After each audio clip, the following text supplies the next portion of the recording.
13th hole here at Pebble Beach is a good example how most of the golf course plays. Really small greens. I cannot emphasize that enough. It's an uphill par 4, guarded by bunkers on the left and the right, green side. Players are going to be hitting mid to long iron in.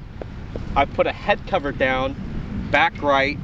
This is going to be a Sunday pin.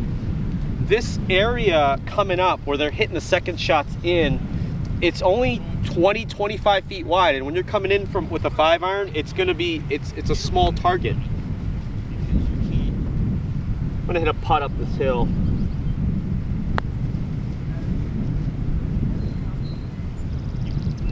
I hit that pretty hard, which means it's sloped from that back to this front, kind of in a diagonal, which means putts coming down this direction is going to be pretty fast.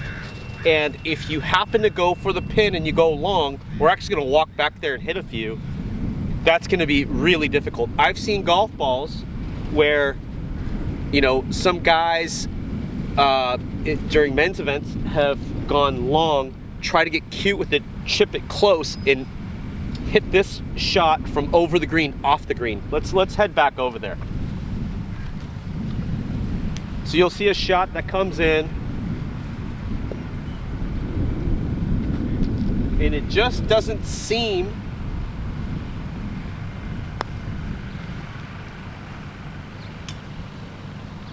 that difficult.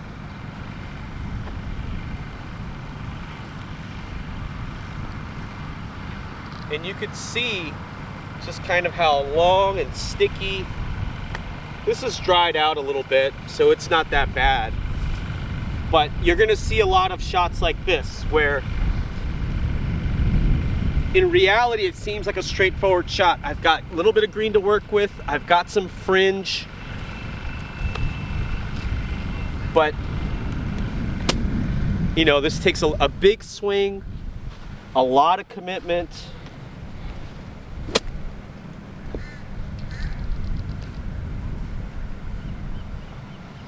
We'll take those. You'll see a lot of big swings this week, really steep, and you're gonna see a lot of stopping at the ball. It's gonna seem like they're really hitting down on it and really getting steep. I've said that, I think, 25 times this week, of how when the grass gets long and thick and sticky, when you try to make a follow through, that means you're kind of almost helping the ball up in the air. And when you try to help it, it gets wide too early. You're gonna catch a lot of grass. I'm gonna hit this one here. Actually, you know what I'm gonna do is I'm gonna pretend like I pushed one to the right, and I'm gonna hit this one to that pin. All right, here we go.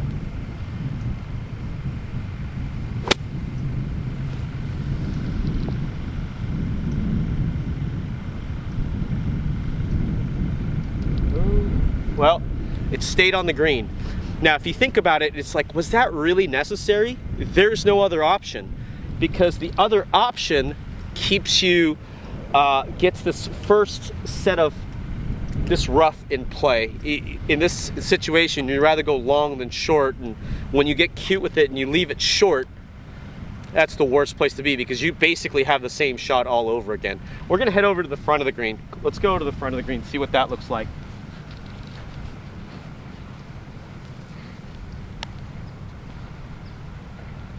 So all these greens are pretty small, and even the ones that look a little bit bigger, it's the slopes. There's so much slope. It makes the landing area smaller. You can't land the ball on slope. It essentially, it's not a playable area. If this green was completely flat, in a sense, the green would be bigger. But because there's so much slope on these little tiny knobs, it effectively plays smaller. Now, on the flip side of things, when the greens are almost turtleback, that's when it plays the smallest. Here's another good example of, look at this. This is crazy. Look how long this is. Maybe chopping these out. not bad. Pretty big swing there.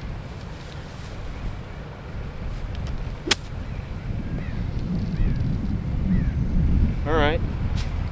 That's the only play. Really big back, a ton of speed, straight into the ground. Hopefully the ball pops up, and you're just gonna wish you didn't have this lie. Greens are gonna get firm. I imagine they're gonna get a lot faster. I think some of the players out here who haven't played here, I've seen the greens here really fast. I don't think if you haven't played here, you don't. It's hard to imagine how fast the greens can get. And the USGA, they like to speed the greens up in the firmness. So it's going to be a really fun championship. I'm going to try to guess the winning score. I think they're going to go. I think the winning score is going to be about 12 under par this week, but we'll see. I think a lot has to do with the wind out here. It can get extremely windy. The seventh hole, the short par 3 downhill, one of their signature holes, it's 110 yards, if that, down the hill.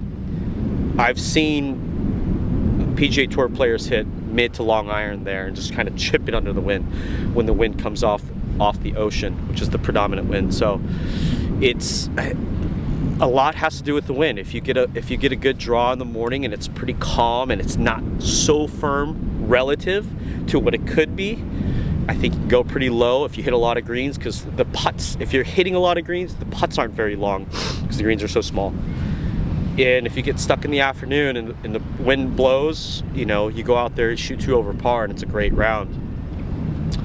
Yeah, you're gonna see a lot of putting from just off the front of the green.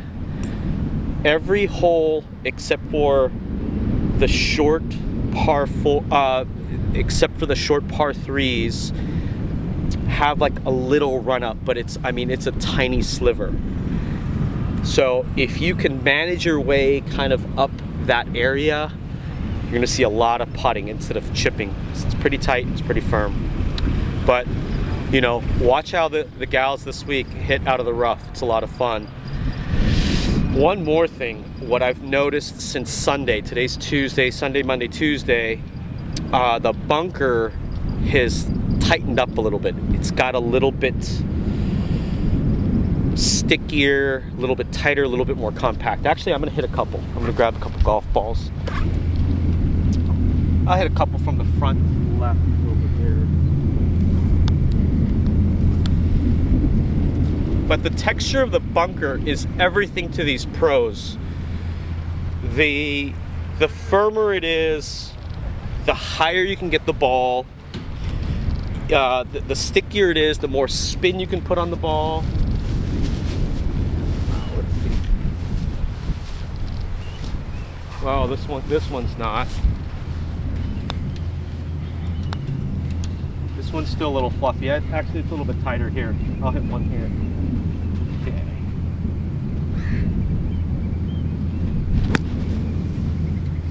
Now, look at the size of this divot. I mean, it's when the divots get really fluffy, the divots get really long and big, and you can see how small and tight that is. This is a fluffier lie. Let's see if I can do it again.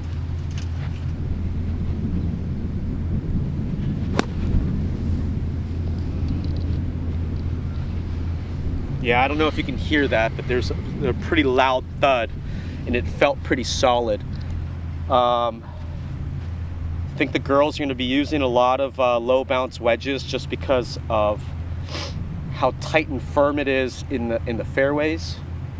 I think high bounce with really low bounce with a lot of loft cuts through the rough easier when it's thicker. I know a lot of people don't think about that, but this area, the less you have, the more loft you have and the less bounce you have, essentially, you know, you're cutting a lot of grass. It's easier to cut the grass hitting chip shots and pitch shots out of the rough. So it'll be interesting. We'll see if I'm gonna go check out the trailers and talk to the reps, see if any of the gals made any club changes.